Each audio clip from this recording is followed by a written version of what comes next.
Hey guys, EA Koetting here. I am here with Jay. Let me start that over. I got your hair on. One of the hazards of having long, beautiful fucking hair.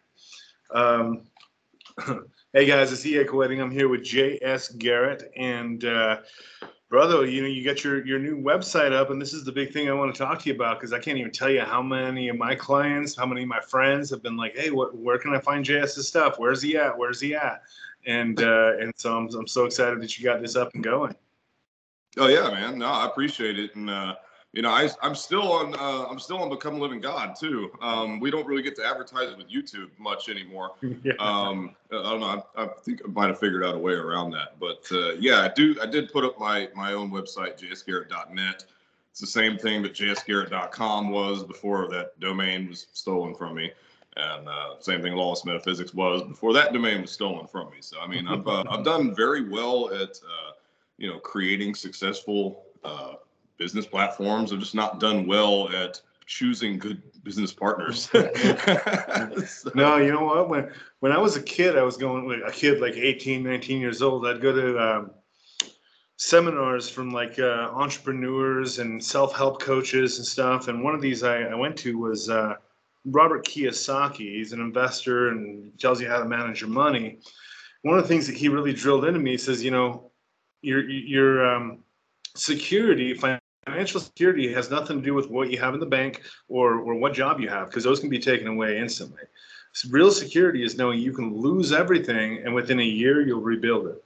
And it's like, yeah, that's for sure. That I mean, even that I've seen with my cancellation and everything that happened that really crumbled the tower that I was living in. I'm happier than ever before, and I'm building the business the way I want to build it. There's no fakeness, because there was so much fakeness in that shit towards the end that it's like I've been able to strip all of that away and really start over and build the thing that I actually wanted to build all along. And it is, it is like you said, that there is something crazy there where you can make all the good choices, you can do all, but you associate with the one wrong person, or what's really crazy. I'd like to talk to you about this for a second. I've been kind of feeling like we've got agents of the Matrix out there. That people will just be living their lives, and all of a sudden something pops into them and they shift. You can see it in their face. All of a sudden they're an agent of the Matrix and they are out to destroy. And it's like, what the hell? Like, well, I don't know. What are your thoughts on that? It almost seems like something is possessing them to get at us, is how it feels. Dude, it's crazy that you bring that up. I didn't know you were going to mention that. And that's something that I've been like obsessing about for a couple of weeks now. I've been trying to figure out what it was. And I'm like, okay, in the Matrix, like anybody's a potential agent, in the Matrix, they literally just morph into an agent and, they're an agent in the Matrix. And I've also considered like maybe it's like the Mandela effect, like where there's different dimensions, multiple realities, and like, you wake up one day and that sign's green instead of blue. Well, what if you wake up next to a different person the next day? Like, this like wave comes through and just all of a sudden that person looks like them, but they are totally fucking different. It could be something like that. Or yeah, it's possible that I think those of us especially that fuck with reality, through magic, yeah. or even guys that don't do magic, that just have like a heavy influence that are changing things within reality through the influence. I think reality, especially in a magic sense, does not want to be altered.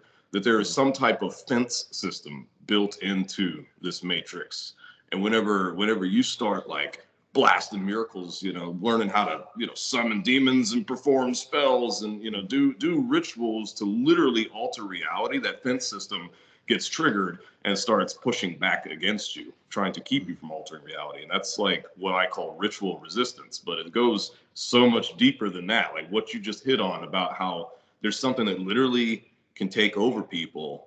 And it's so fast, it's so quick. And like you said, you see it in their face. I don't necessarily think that everyone is susceptible to that, but I think that most people are susceptible to be literally taken over by some other conscious force and utilized as a puppet. So yeah, it's crazy, man.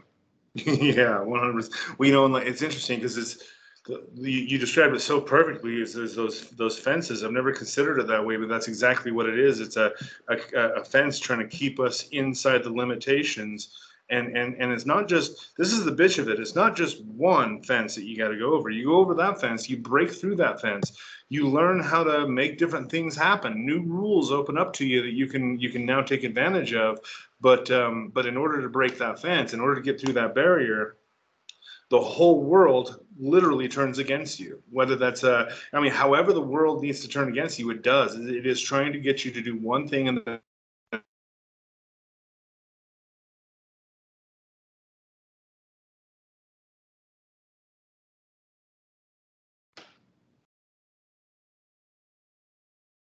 Oh man, you're froze, brother. I don't know if I'm froze or not.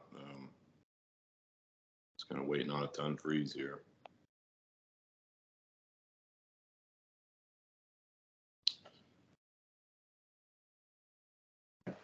All right, hey, you're back. Holy shit. Let's see.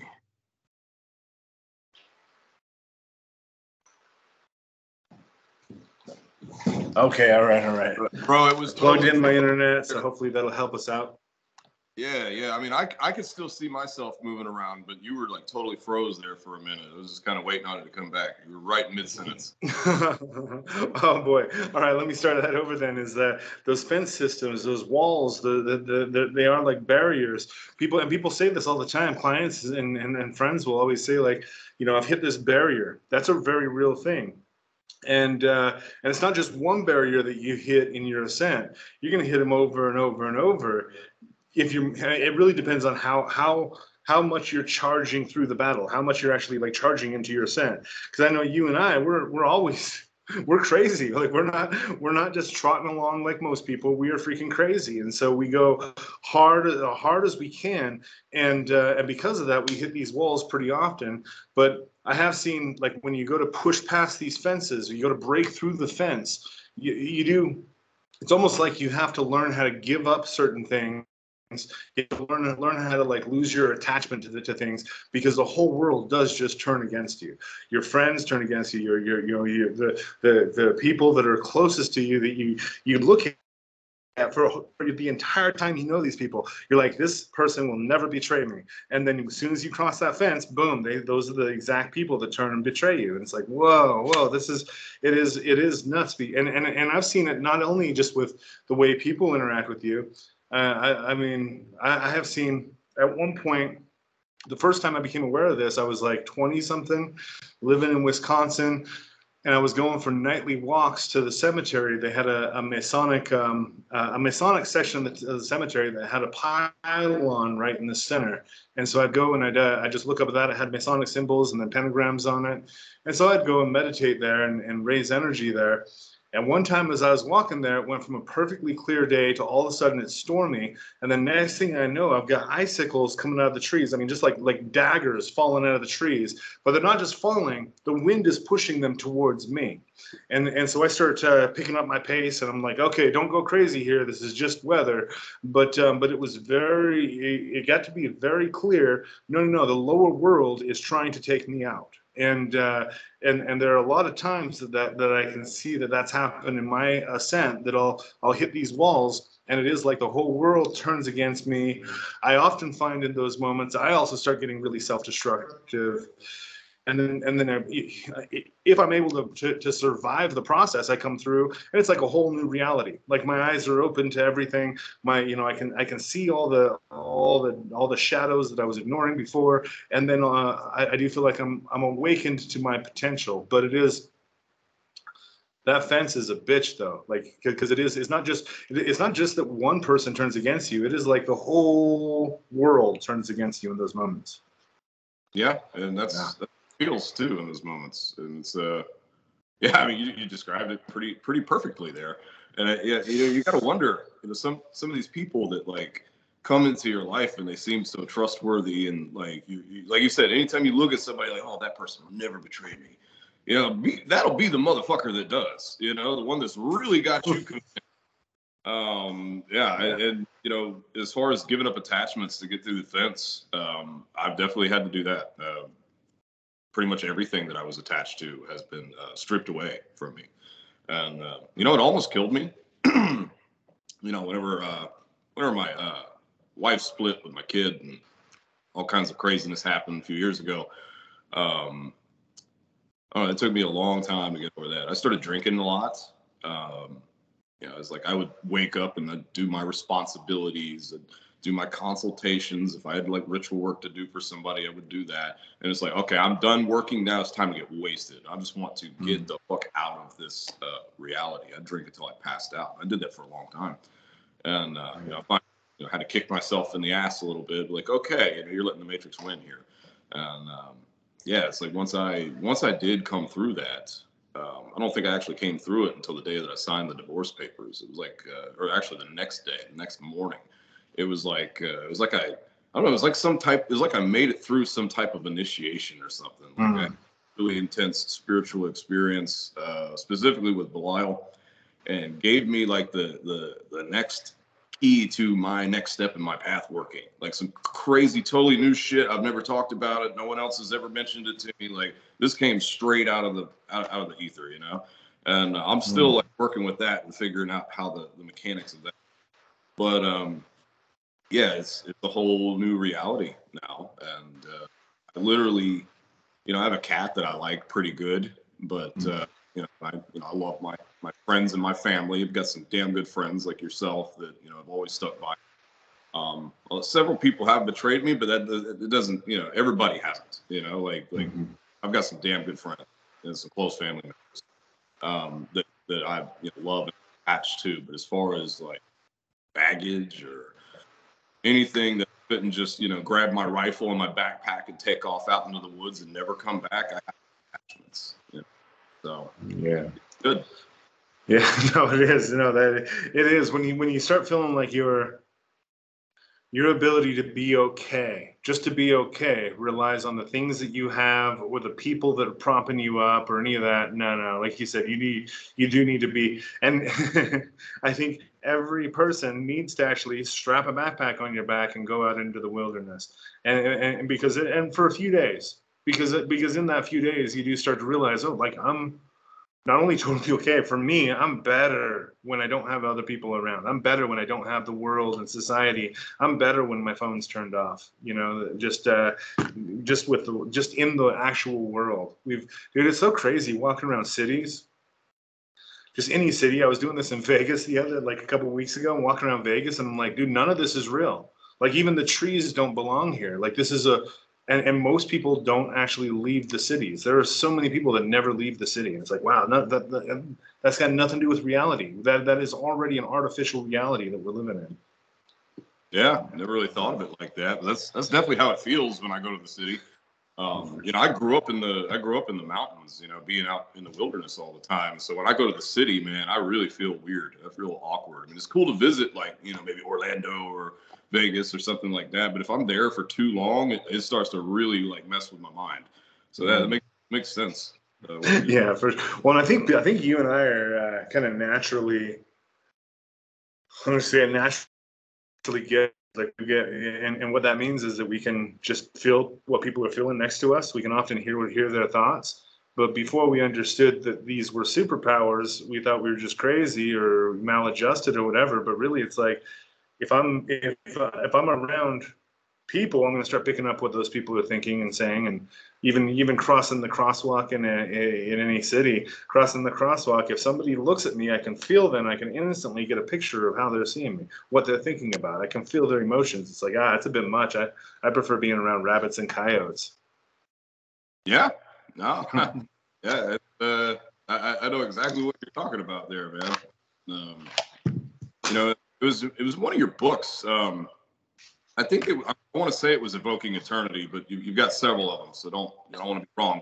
But you know, when you were talking about doing ritual work, you were saying, you know, you need to get out of the house. There's too many distractions in the home. You know, it's like, and that's true. Like in my home, especially if there's other people here, there's more distractions here than anything. You know, like I'm trying to concentrate. Oh man, I got to clean that, or I got to pick that up, or you know, I've got to do this, got to do that, or you know, somebody's blowing me up on the phone. Like, if you really want to like do like some really intense, badass ritual magic, you got to get the fuck outside. And that's why my ritual space is outside. You know, it's like I do most of my ritual work outdoors. And you know, sometimes I have to grab the backpack and turn the phone off and, you know, hike out. You know, I like to do it when the weather's, I don't really like sunny weather that much. I like nice overcast, cloudy, cool weather. It's like days when it's perfect. I don't have nothing to do. Like I've got a badass waterfall that I go to. I've got like a permanent ritual space set up there too. And I'd love to see the look on, like, you know, campers and hikers' faces from the city when they come up on like one of my rides after it's done. They're probably like, they're like, we're not camping here, you know. But yeah, that's good. I want to keep people away from it, you know. But yeah, getting outdoors. Oh, for sure. You know, especially like doing it in your bare feet out on the ground. There's something about that barefoot connection on the ground. It's like it recharges your batteries. Like you can literally pull energy up from the earth. And like next to a waterfall where the ground's like vibrating and shit, it's like you can literally like tune into the natural energy source that is there. I mean, when I look at a waterfall in nature, like I see like a I don't know, almost like a nuclear reactor of natural energy to be harnessed and tapped into with the elements. I mean, that's back to the grassroots of witchcraft anyway. And yeah, it's a lot more magical than sitting in my living room here doing a spell. No, for sure. And you know, and if you've got like an altar in your home, you know, you can build up an ecosystem around that altar. You can build up the magic, but there is something, like you said, even just like popping your feet off and going and walking around on the dirt. It does. I think not only does it charge you. For me, I also can feel like some of my crap comes out, like it just comes out of my feet, like the earth itself is like leaching the darkness out of me and just letting me kind of feel okay, feel better. Because I'll tell you what, my biggest thing is I get so much tension that just builds up over my daily life, just every day. I'll start out the day, I do my energy work, do meditation, feel great, and then through the course of the day, it's like I get tighter and tighter and tighter, and yeah, the earth itself does know how to heal you. But you know, okay, so to talk about your website though, directly, you're set up at jsgarrett.net, and so.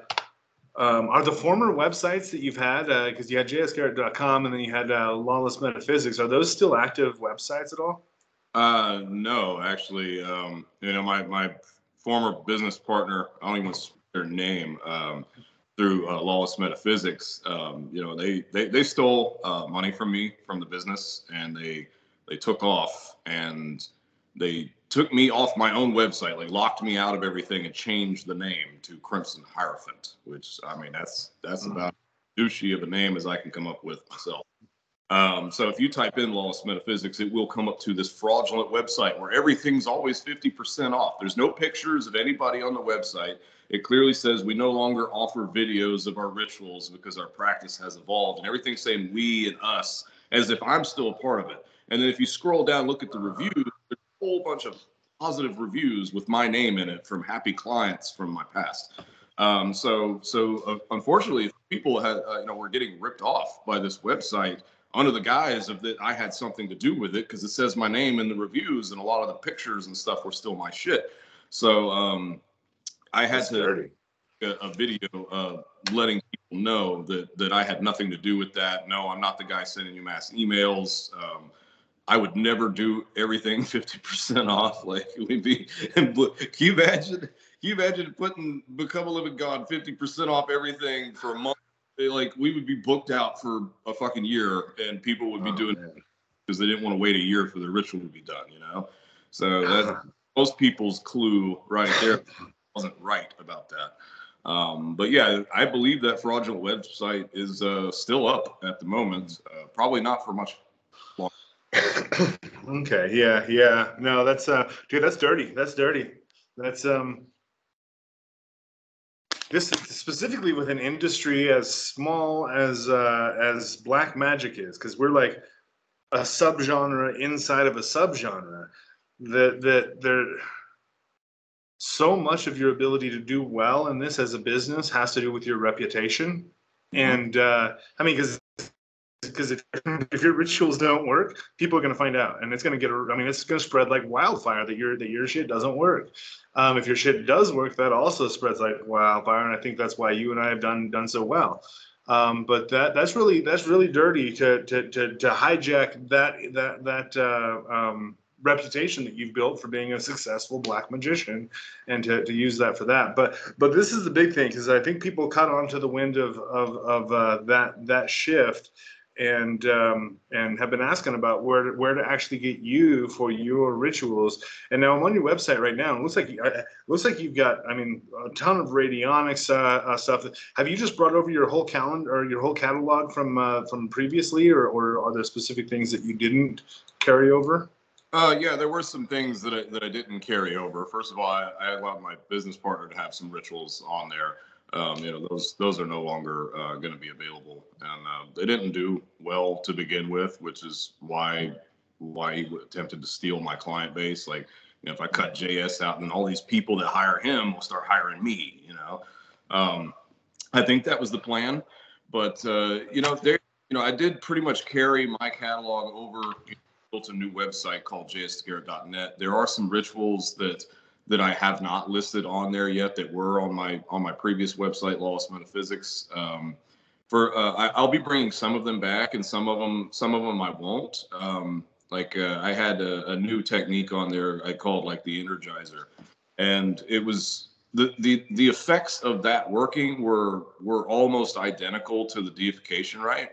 It just was not as cool, and it was just as much pain in the ass to perform that ritual. Is just as much work, and it's like, I've already got this ritual that does this and it works better than this new technique. I can use that technique for other things, but I'm not offering that anymore. And I had a ritual with Belial on there. I called it the Court of Belial, to help people with legal matters, because that's how I got started as a magician. Watching your videos, and you're talking about, work with Belial I was in a fucked up legal situation. So that's actually the first entity I ever worked with. So I figured it was only fitting to develop a working with him to help other people dealing with legal matters. Only problem was I was going through a divorce. So I took that off my website temporarily because I didn't want it being used against me in court. I mean, you know how pompous judges are, like, oh, you think you're going to manipulate the legal system with a ritual? Oh, okay. Boom, you're screwed. Yeah. So I took that off, but I will be putting that back on because my divorce is over. And El the Alchemist, he's the guy that built the website for me. Very good IT. You've done podcasts with him. We've all done podcasts together. He's got some very interesting rituals that he's developed, and he's put those on the website. The Black Web Armor and the Juggernaut ritual. Like, he did both of them for me. Yeah. He's done both of those for several others that have gotten excellent results from it. Like, yeah, dude, you got to put that on there. And it's getting popular. If a ritual works, like you said, then that spreads like wildfire. And we're like not even 1% of even the spiritual community. Like, we're like an endangered species. Black magicians. There's not, just people walking in my house and something like that. They're like, oh. Go, and they've got crystals and Wicca symbols hanging off their neck. And like, yeah, time to go, motherfucker. Yeah. We're real shit. But we've got the radionics equipment, all the radionics equipment that was on Lawless Metaphysics, and spoke with you and Timothy before all of this shit happened and kind of set me back a few months. We talked that you guys were going to put the radionics equipment on Become a Living God too. I still want to do that. You and Tim probably still want to do that. I've just got to get you all the information and the write-up thing that you need. And I know we're going to definitely get that. I know next year, I'm not sure what date. I don't think we've locked a date in for it, but next year we're going to be doing a radionics spell book, and so I'd love it if you jumped in on that. I've asked El the Alchemist, I've asked Dr. Mulder as well, and at that point, if we haven't put out radionics boxes yet, then at that point that would be a perfect time to do that. I also have talked to Mulder about creating a unique box for Become a Living God. And I think we could do something really cool. His stuff is so simple, and I think that's a big reason of why it works so well. Like, he doesn't junk it up with a bunch of junk. When you get some of these radionics setups, especially like the more expensive, because I've spent probably tens of thousands of dollars on different radionics equipment. And it's like the more expensive, the more high end, the more useless shit they put on there. So, yeah. I've noticed that with some of the ones I've seen, like the first box I ever bought was the Rad 2400. You know, it was like, it should have called it the Rad 2500 because it cost $2,500. Yeah, it's made out of metal, German manufacturing. It works fucking great, man. It's a great machine, but I can do the same thing with one of Doc's wish boxes. You know, so I mean, I still have that machine. I still use it all the time. And I've got, you know, probably 15 of these, you know, wooden boxes that Doc makes laying around my house. They're all working. I've got one upstairs. I call it the psionic super weapon. It's like 6 machines hooked together with the radionic helmet plugged into the power source. And I'll set the dials and put my pictures on everything. I'll sit there and I'll put that helmet on, and then I'll do a ritual while I'm wearing the fucking helmet. You know, like I'll have a sigil on the box, you know, sigil of destruction or whatever I'm trying to do. You know, and man, that thing works good. I've been able to literally move some mountains with that thing. Yeah. No doubt. There is something crazy too when you start tethering devices together. That it's not just 1 + 1. It's like it does some kind of weird multiplier where it's like 2 boxes. That's not just like 2 times the power. It's more like 5 times the power for some reason. So yeah, but no, I'm glad you mentioned that about the Energizer ritual, because I had you actually do the Energizer for me a couple years ago. I think when you first came out with it, and it was really cool. It gave me about 3 days of a boost. I felt really great for about 3 days. Perfect energy, really clear. I got a ton of writing done because my mind was working so great. But like you said, it was almost like a mini self-deification or a deification rite, because you did that for me pretty early on too, and the deification rite was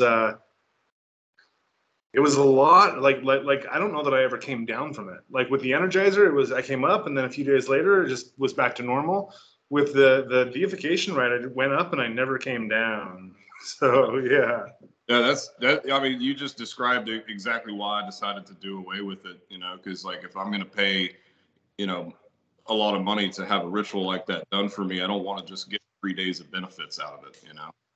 Whereas like you said, education, right, that makes like permanent changes in people. And yeah, we need to, I've done some experiments with that with like, you know, I typically use chickens for that ritual.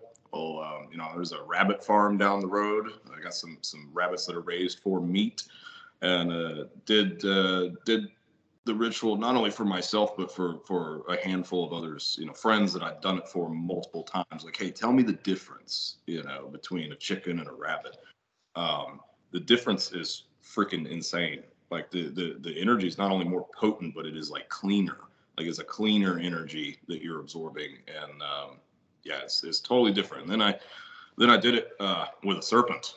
Did it for myself with a serpent, and I did it for my ex-wife with a serpent. We both got the same type of result. It was like a state of euphoria for about 8 hours. Like I went out and I did the ritual for myself, and I came back inside. I sat on the edge of the bed, and I'm like, I feel like I just got shot up with fentanyl in the hospital or something. Like it must be what heroin feels like or something, you know. And I like stayed that way for 8 hours. Like I was totally euphoric. I was high off of it, but I was clear-minded, you know. And then the energy, the following days was like 3 days later, I'm still feeling this crazy energy, and it almost made me anxious. It almost came on as anxious energy because serpent energy is so fucking intense that it can mimic anxiety, you know. And until you realize what it is, and you gotta do something with that energy. You gotta utilize it, but. Yeah, that never wore off for me either. That was pretty crazy. So next time I get a big fat snake in the yard or something, I'm gonna have to hit you up and be like, "Hey, man, let's try this." Yeah, for sure, man, for sure. That's actually really interesting. Is that the different, and it makes total sense that the different animals would flavor the ritual in such different ways. But it totally makes sense. It would. Yeah. I know when I did a goat sacrifice, that was so much power. I didn't even know what to do with it. I realized as soon as it just the because it is like a cloud of power that just starts developing, and I was like right away I was like, oh fuck, this is too much. I don't even know, like you know, but what what we're asking for that was we were all wanting transformation, and there were six of us there. Every one of us had a complete disruption in our relationship. We ended up breaking apart from our significant others, restarting our lives, and then it was a complete rebirth. But that was just so much power. So it made sense. I see that with rabbits. I've got a skeleton here that I'll put blood on, and he was telling me when I first started working with him, he was like, "Yeah, I need your blood, and of course, and then." The blood of a rabbit. Or he listed a few of them, but one was a rabbit. I'm like, a rabbit? That's weird. That's a weird one. And then the next day, I'm out just doing some archery in my backyard, and this jackrabbit comes and hops right next to my target. And I'm like, you're tempting me, motherfucker. And sure enough, he just sits there, blinks at me a couple times. I'm like, all right, hail Satan. Let the arrow go, and got him in the first shot. And he brought him in and just put his blood all over it. But it is, like you said, it's like a clean energy. It's a really clean, like pure energy with rabbits. Yeah, it's definitely preferable to a rooster. Cool. What you mentioned about the goat. I've never sacrificed a goat before, and I was actually thinking of doing it for like my next big project, big ritual project. It's going to be personal. I don't think I'll advertise it or anything, but working with a specific entity has helped me a great deal. Last time I was in meditation with that entity, he said, you ought to sacrifice a goat to me and see what happens. And I'm like, all right. So there's some farmers down the road. They got some goats that are being raised, and they're for sale. And I've got them locked down. So yeah, I'll have to like share with you my experience on that once it happens. But I can only imagine, dude, sure. As much energy as comes out of a chicken or a rabbit, I can only imagine what it would be like a nuclear bomb going off in a circle if you sacrificed it. So I'm looking forward to that.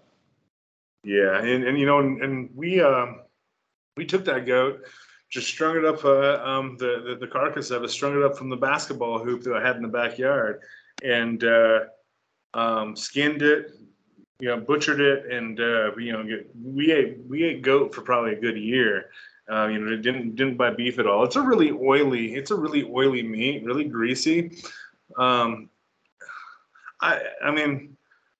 don't know that I would eat goat outside of like if it was a sacrifice, but I do feel like there is something. As you're eating the flesh, you are absorbing the spirit that you've done that for, the intention of the ritual, the energy of it. It's all there. So every bite of that meat, it is like a mini possession you're going through. Yeah. No. That's awesome. Yeah. It only makes sense that you would, consume the flesh of the sacrifice to take the energy from that ritual into yourself. And I have experienced that before, like in most of my rituals, like the deification, right? Like the sacrifice is completely incinerated, Yeah. But when I do the ritual with the goat that I have planned, I do intend to eat that goat, and that's going to be like the goal and the intention is to take that energy into myself. So, oh yeah, man. For sure. Awesome. Well, I've got to jump off with you, but first, the biggest thing is I'm excited that you got your new website worked out. Everybody's been really, like I said, there have been a lot of impatient black magicians that have been like, dude, when is it coming out? When's he going to have his stuff out? So jsgarrett.net is where you can find everything. We got the whole page, and then I had to click show more to even get more of that. But you got a bunch of the boxes up, and the rituals fire. You can also, just go to becomeliving.com. Personal consultations, I think, is where you can find JS and then sign up for a consultation with him. But yeah, you got anything final before I let you go, brother? Oh man, just thank you for having me on. It's always an honor. You kind of started all of this, so it's always a thrill to be working with you. Hey, don't blame me for all of this. I'm gonna blame you for everything. I told you I'm gonna do a spoof video of you where it's a BBC spoof. I'm gonna blame you for COVID. I'm gonna blame you for the Twin Towers. I'm gonna blame you for the Holocaust, and I'm gonna be totally serious through the whole thing. Yeah. Hilarious. As long as you work the flood in there, that was my favorite part. Is blame me for the deluge that destroyed the world centuries ago. I love it. All right, brother. Love you, brother. You have a good one, and everybody check out jsgarrett.net. And then you also, before I close up, you've also got a new YouTube that you're putting some videos out on. Okay, so I actually was starting a new YouTube channel because my former partner had locked me out of mine. Thanks to a good hacker friend of mine, I was able to get back into that channel just the other day. So I'm going to keep the original JS Garrett YouTube channel. Thankfully, I got back into it, so I don't have to lose my subscribers and whatnot. And I've got some new videos on there now, dropping another one tomorrow. So hell yeah, man. I appreciate it. I love you too, brother. Thanks for having me. Awesome. Sounds good. You have a good one, brother. We'll talk soon.